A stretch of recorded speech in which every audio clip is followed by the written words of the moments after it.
Hi everyone, स्वागत करता हूं आप सभी का इस फ्रेश वीडियो में। आज के इस वीडियो में हम पूरा बात करने वाले हैं about why BTech is overrated. आपको लग रहा होगा कि सर ओवररेटेड कैसे हुआ? अगर ओवररेटेड होता तो हर कोई बीटेक थोड़ी ज्वाइन कर रहा होता। बहुत सारे और करियर डोमेन्स हैं, उसको एक्सप्लोर करते हैं। अल्टीमेटली मैं आपको सच बात बताऊं, बीटेक ही आपको जॉब देने वाला है, बीटेक ही आप पढ़ोगे और बीटेक में अपना 4 साल का करियर बनाओगे। But at the same time इसके कुछ लूप होल्स हैं या कॉन्स हैं। नो डाउट बहुत सारे प्रोस हैं, but at the same time जो कॉन्स है आप भी फील करोगे। जैसे एक एग्जांपल बता देता हूँ पॉइंट्स में से। सिलेबस सिलेबस बहुत पुराना होता है जो कि आज के डेट में रिलेवेंट नहीं है, आगे चल के इंडस्ट्री में ये यूज नहीं होता है। तो फिर आपको फील होगा कि तुम पढ़ के क्या फायदा। तो इसीलिए मैं बता रहा हूँ कि कुछ ऐसे पॉइंट्स हैं जो आपको फील होगा ये बेहतर होता तो और अच्छा होता। ठीक है, एक एक पॉइंट से शुरू करते हैं, डिस्कस करेंगे तो पॉइंट्स भी यहाँ चलते जाएगा। सबसे पहला जो पॉइंट है that is skills gap between academia and industry. Academia मतलब जो आप कॉलेज में पढ़ते हो, इंडस्ट्री मतलब जब आप जॉब लगेगी आपकी, वहां पे जाके काम करोगे। इन दोनों में बहुत ज्यादा डिफरेंस है। कैसे डिफरेंस है? आप पढ़ाई करते हो normal C plus plus Java Python, but क्या उतना ही यूज होता है? नो। जहां पे आपके कॉलेज का पढ़ाई खत्म होता है ना, वहां से उसका एप्लीकेशन शुरू होता है इंडस्ट्री में। आप पाइथन बेसिक्स, आप लूप लिख लिए, आप नॉर्मल कुछ प्रोग्राम बना लिए, वो अच्छी बात है। बट उसका एप्लीकेशन यूज करके कैसे वेबसाइट बनाएंगे, एचटीएमएल से सब सीख लिए, बट एक्चुअल में वेबसाइट बनाएंगे, वर्किंग और वो वेबसाइट को लाइव कैसे लेंगे, प्रोडक्शन में कैसे डालेंगे, वो सब चीज काम होता है आपका एक्चुअल वेबसाइट में, मतलब जो इंडस्ट्री में। तो ये बहुत बड़ा गैप हो गया। कॉलेज में आपको पता ही नहीं होता, बताया ही नहीं जाता है कि क्या कैसे यूज होगा, कहाँ पे यूज होगा, everything about this thing. Okay, that is the first point. You should always keep this point in mind. Second point है over emphasis on rote learning। बहुत ज्यादा emphasis दिया जाता है कि आप रटो, चीजों को रटो। क्योंकि बीटेक या फिर कोई भी ऐसे नॉर्मल आप स्कूल से भी पढ़ते आ रहे हो, स्कूल का तो खैर वो अलग सिस्टम हो गया, बट बीटेक की बात करता हूँ। बीटेक में क्या होता है, बहुत ज्यादा फोकस किया जाता है कि ये एग्जाम में आएगा, इस टाइप के क्वेश्चंस होंगे, आप इसको यहां से पढ़ो। तो आप क्या करते हो कि प्रीवियस ईयर क्वेश्चंस देखते हो, अपने सीनियर से हेल्प लेते हो। So ultimately you are memorising the stuff. जो चीजें आपको मतलब नहीं भी आता है ना, उसको आप रट लेते हो कि चलो एग्जाम में लिख के आ जाएंगे। तो exam is the main focus, जिस वजह से आप चीजों को रट लेते हो। जो कि आप नहीं रटते और समझ के करते तो ज्यादा फायदा होता है। बट आप अपने अकेले के लिए कितना ही करोगे? अल्टीमेटली कॉलेज की तरफ से, यूनिवर्सिटी की तरफ से प्रेशर रहेगा आपके ऊपर, एग्जाम में ये आएगा, आप पढ़ो, आप लिखो, ऐसे करके। Next point, high cost of education. BTech ऐसा भी नहीं है कि बहुत सस्ता है। बीटेक का it comes with its own cost. अब कैसे कॉस्ट है? जो कॉलेज में लेबोरेटरीज बनाए गए हैं, लैब के कॉस्ट है। जो फैकल्टीज है उनके फीस का कॉस्ट है। जो इंफ्रास्ट्रक्चर है वहां पे रेंट, इलेक्ट्रिसिटी, वाटर बिल, बहुत कुछ रहता है। तो अगर वो लीज में लिए हैं तो उस जगह का है ना, कॉलेज का खुद का है तो बहुत अच्छी बात है। बट बहुत लोग ऐसे कॉलेज को लीज में, वो लोकेशन को लीज में लेते हैं, उसका रेंट आता है, इलेक्ट्रिसिटी रहता है, फैकल्टी रहते हैं, बहुत सारा चीज होता है। तो उसके अपने कॉस्ट है। कोई फ्री में तो पढ़ाने नहीं आएगा, उनको पैसा देना पड़ेगा, एक एडमिनिस्ट्रेशन काम होता है। तो जिस वजह से आपका एजुकेशन का कॉस्ट भी बढ़ गया है आज के डेट में। हाँ, बहुत ज्यादा बढ़ा है, क्योंकि पिछले अगर 4 सालों में आप कंपेयर करोगे तो काफी ड्रास्टिक एक इंक्रीज हुआ है। रिटर्न में हमें क्या मिल रहा है? वही मिल रहा है जो 4 साल पहले मिल रहा था, कुछ ज्यादा एक्स्ट्रा या नया नहीं मिल रहा है। एक चीज याद रखना, जो आप बीटेक कर रहे हो अभी 2025 के पर्सपेक्टिव से मत देखो। Look at it with a perspective of 4 years ahead. क्योंकि 4 साल बाद आप अपना बीटेक कंप्लीट करने वाले हो। अभी अगर ये पर्सपेक्टिव रखोगे कि 2025 में ऐसा हो रहा है, बहुत तेजी से एआई का इवॉल्वमेंट हो रहा है, एप्लीकेशन बढ़ रहा है। अगर आप सोचोगे कि आराम से हो जाएगा, नहीं होगा। बहुत ड्रास्टिक चेंज होगा आने वाले 6 महीनों में, 1 साल में, 2 साल में। तो प्रिपेयर रहना पड़ेगा। तो एआई को सीखो आप। मेरा दूसरा एक एआई का चैनल है, उसको भी जाके सब्सक्राइब करो, एआई विद आकाश करके। नेक्स्ट, तो हाई कॉस्ट ऑफ एजुकेशन हो गया, कॉस्ट भी ज्यादा बढ़ गया है। Increasing competition and saturated job markets. आपको लग रहा होगा जॉब तो अभी भी बहुत अवेलेबल है। हाँ, जॉब अवेलेबल है और स्किल्ड पर्सन्स की कमी है। But at the same time हमेशा मतलब हर सिक्के का दो पहलू होता है, वैसे ही हर सिचुएशन का दो साइड है।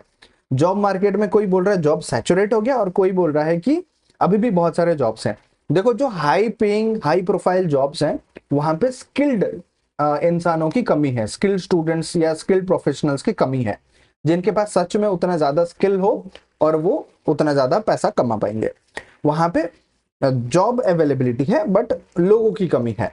एट द सेम टाइम जो कॉमन फील्ड है, जैसे कि आपका वेब डेवलपमेंट हो गया, आप कोई भी जावास्क्रिप्ट करके जा रहे हो आप, या फिर HTML CSS नॉर्मल कर रहे हो, या नॉर्मल वेब डेवलपर हो, तो नॉर्मल की बात कर रहा हूँ, वहां पे सैचुरेशन आ गया। कोई बेसिक, कोई ऐसा इंसान है जिसको बहुत बेसिक ही आता है, उसका डिमांड कितना ही रहेगा, और जिसको बेसिक से थोड़ा आता है वो तो चला जाएगा उस जॉब में। तो उस मार्केट में सैचुरेशन हो गया है, जो कॉमन मास पब्लिक वाला मार्केट है। बट जो हाई प्रोफाइल वाले हैं वहां पे अभी भी डिमांड है, तो उसके लिए आपको स्किल डेवलप करना पड़ेगा, जो कि कॉलेज नहीं करवा रहा। इसीलिए मैं बता रहा हूँ बीटेक इज ओवररेटेड, क्योंकि बीटेक के अलावा आपको खुद से करना पड़ेगा, तभी जाके आप डिजर्विंग बनोगे। और कंपटीशन तो बहुत है, हर सिटी में आप देख लो, बड़े बड़े सिटी जितने भी हैं, आप शुरू करो नॉर्थ से, दिल्ली नोएडा गुड़गांव, कितने कॉलेजेस हैं, ग्रेटर नोएडा दिल्ली वो एरिया हो गया। पंजाब एंटर करोगे, हरियाणा गुजरात, उस एरिया में कितने कॉलेजेस हैं, इवन उत्तराखंड में भी बहुत सारे कॉलेजेस हैं। इधर आओगे तो महाराष्ट्र में अकेले पुणे में कितने कॉलेजेस हैं, मुंबई में कितने कॉलेजेस हैं, और जब आप तो बैंगलोर में कितने कॉलेज है। Bangalore is the like hub, वहां पे टेक्नोलॉजिकल हब है, वहां पे कॉलेज भी इवॉल्व हो रहे हैं। इधर से आप आओगे तो फिर हैदराबाद, चेन्नई और विशाखापट्टनम, इंजीनियरिंग में वैसे थोड़े से हैं, फिर विशाखापट्टनम, भुवनेश्वर, फिर कोलकाता। और नॉर्थ ईस्ट के लोग दूसरे स्टेट में जाके पढ़ते हैं ऑब्वियसली, बट अपने भी स्टेट में बहुत सारे वहां के भी इंजीनियरिंग कॉलेजेस हैं, आपको शायद नाम नहीं पता होगा, बट NIT त्रिपुरा है ना, तो NIT अगरतला, ठीक है। तो आपको बस ये देखना है कि सिटी कौन सा ज्यादा कॉलेजेस है, कितना डिमांड है, ये नहीं, आपको किस स्किल के ऊपर काम करना चाहिए वो देखना है, ठीक है। ये सभी चीज बता रहा हूं ताकि आप भीड़ से निकल सको, ये जो ओवररेटेड वाला चीज है ना, इसको तोड़ के आप आगे जा सको। Next, alternative learning paths are emerging. आज के डेट में क्या हो रहा है, ऑनलाइन बहुत सारे कोर्सेस आ रहे हैं, बूट कैंप्स हो रहे हैं, सर्टिफिकेशन सेल्फ लर्निंग प्रोग्राम्स बहुत सारे हैं। इससे क्या होता है, कोई बीटेक डिग्री ना करके भी थोड़ा सा अगर रिस्क ले ले, वो साइड में कुछ चीजें सीख के वो प्लान करता है कि अपने करियर को कैसे बेहतर बनाएगा। करेक्ट। जैसे कोई BCA कर लेता है, बीटेक से सस्ता होता है और 3 साल में ही हो जाता है, खुद पढ़ाई कर लेता है, वो डिस्टेंस कोर्स ज्वाइन कर लेता है, खुद से जब स्किल करता है तो वो इंडस्ट्री में जो चाहिए उसी के अकॉर्डिंग वो खुद को प्रिपेयर करता है। आप क्या करोगे, बीटेक में जो कॉलेज पढ़ा रहे वही पढ़ोगे, तो आपको खुद का करने के लिए और मेहनत लगेगा। तो इसीलिए बहुत लोग अल्टरनेट पाथ्स में चले जा रहे हैं। Next is focus on grades over practical experience. ये मैंने बताया कि एग्जाम के लिए पढ़ा जाता है, तो हर कोई एग्जाम पे फोकस करता है, एग्जाम के लिए पढ़ेंगे, एग्जाम के लिए पढ़ेंगे, तो रोट लर्निंग आ जाता है, ग्रेड मार्कशीट ये सब में फोकस होता है, जिस वजह से प्रैक्टिकल एक्सपीरियंस, कोडिंग, आप सोचो कॉलेज में कितने घंटे कोडिंग होते हैं, कंपलसरी तो नहीं होता है, कोई किया तो किया, बगल वाले से छाप के कर लिया तो फिर वो अलग बात है, बट खुद से, खुद का दिमाग यूज करके कितने बच्चे करते हैं और कितने घंटों के लिए करते हैं वो देखना पड़ेगा। Next is generic curriculum. अभी भी आप करिकुलम देख रहे होगे, बहुत आउटडेटेड है और जनरल है, कोई स्पेशलाइज नहीं है। अगर कोई स्पेशलाइजेशन लेता है, इसीलिए मैं डिफरेंस भी बताता हूँ कि what is the difference between computer science with AI/ML and normal computer science, with specialisation है विदाउट स्पेशलाइजेशन। तो स्पेशलाइजेशन में एक फील्ड के बारे में वो डिटेल में पढ़ता है, डिटेल में जानता है, तो उसका फायदा भी है ऑब्वियसली, क्योंकि वहां पे एक फील्ड डिसाइड हो जाता है कि इसी फील्ड में मुझे जाना है आगे, ठीक है। तो जेनरिक करिकुलम हो गया जो नॉर्मल बीटेक कॉलेजेस में, किसी किसी में स्पेशलाइजेशन होता है, बस सबको भी वो मौका नहीं मिलता है। Correct. Next is obsolescence of knowledge. अभी क्या हो रहा है, जो बीटेक फर्स्ट ईयर में आप जाके पढ़ोगे, अब देखना उसमें जो जो सब्जेक्ट्स हैं, सिलेबस है, वो आज के डेट में बहुत आउटडेटेड है, उसका यूज भी नहीं है, इंडस्ट्री में कोई नहीं पूछता। मुझे नहीं लगता कि मैंने जो पढ़ा था अपने फर्स्ट ईयर में उसका कुछ भी मैं यूज कर रहा हूँ। लाइक हार्डली मैं 10%, 10% तो बहुत ज्यादा हो जाएगा, हार्डली मैं 1-2% कुछ यूज कर रहा हूँ। बट उसके अलावा लाइक मैंने जो कोर पढ़ा है, लाइक C प्रोग्रामिंग और data structure and algorithm, DSA, ये जो 2 चीज पढ़ा फर्स्ट ईयर में, वही चीज यूज हो रहा है। बाकी उसके अलावा कोई भी चीज मुझे नहीं लगता कहीं पे यूज हुआ मेरे फील्ड में। मेरे जॉब फील्ड में as a software engineer. Okay, तो इसीलिए आपको खुद से करना पड़ेगा बहुत कुछ। Pressure and mental health issues, इसके बारे में कोई बात ही नहीं करता। सब सोचते हैं ठीक है नॉर्मल है, बीटेक सालों से करते आ रहे हैं, बट आज के टाइम पे जितने आपके असाइनमेंट्स होते हैं, जितने क्विज होते हैं, इंटरनल एग्जाम, सेमेस्टर एग्जाम्स और अलग से प्रोजेक्ट, फिर को करिकुलर एक्टिविटीज, तो कोप अप कोई कैसे करेगा? इतना कुछ करने को रहता है तो टाइम मैनेज नहीं हो पाता, जिस वजह से मेंटल प्रेशर, हेल्थ इश्यूज आते हैं। वो प्रेशराइज्ड फील करता है, बर्डन मिलता है, कल सुबह 8 बजे तक कंप्लीट हो जाना चाहिए, सबमिट कर लो, ये कर लो, वो कर लो। तो फिर बहुत सारा प्रेशर आता है और पेरेंट्स से भी प्रेशर रहता है, अनरियलिस्टिक एक्सपेक्टेशन भी सेट होता है, और करियर का भी कोई सोचने लगता है स्टार्टिंग से, तो फिर उसको लगता है यार अभी जॉब प्रिपरेशन करना पड़ेगा, अभी तो पढ़ना शुरू किए थे, इतना कुछ करेंगे। तो इसीलिए वो भी एक प्रेशर और बर्डन बन जाता है। तो वो भी एक मेजर पार्ट है जिसको आपको ध्यान रखना पड़ेगा।